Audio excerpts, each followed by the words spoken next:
తెలంగాణ గద్దర్ సినీ అవార్డుల ప్రదానోత్సవంలో ఓ ఆసక్తికర సంఘటన చోటు చేసుకుంది. ముఖ్యమంత్రి రేవంత్ రెడ్డి అల్లు అర్జున్ను అభినందించి షేక్ హ్యాండ్ ఇచ్చారు. ఇది ఇటీవలి వివాదాలకు ముగింపు పలికినట్లు అనిపిస్తోంది.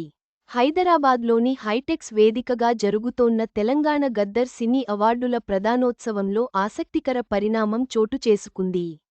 ఐకాన్ స్టార్ అల్లు అర్జున్ను సీఎం రేవంత్ రెడ్డి అభినందించారు. స్వయంగా షేక్ హ్యాండ్ ఇచ్చి శుభాకాంక్షలు చెప్పారు. అయితే పుష్ప-2 సినిమా విడుదల సందర్భంగా సంధ్య థియేటర్ వద్ద తొక్కిసలాట జరిగిన ఓ మహిళ ప్రాణాలు కోల్పోయిన విషయానికి తెలిసిందే. దీంతో ఈ కేసులో అల్లు అర్జున్పై కేసు నమోదు కావడంతో ఒకరోజు జైలు జీవితం కూడా గడపాల్సి వచ్చింది. ఈ క్రమంలోనే అల్లు అర్జున్ను సీఎం రేవంత్ టార్గెట్ చేశాడని అప్పట్లో వార్తలు వచ్చాయి.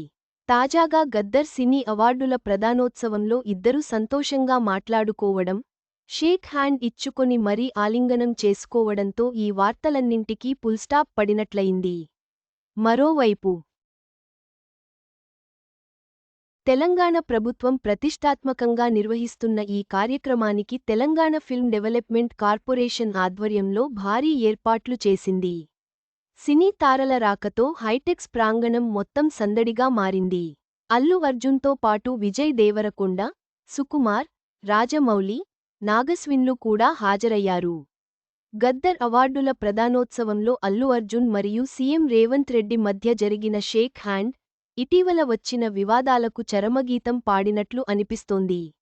ఇద్దరి మధ్య స్నేహపూర్వక వాతావరణం కనిపించింది.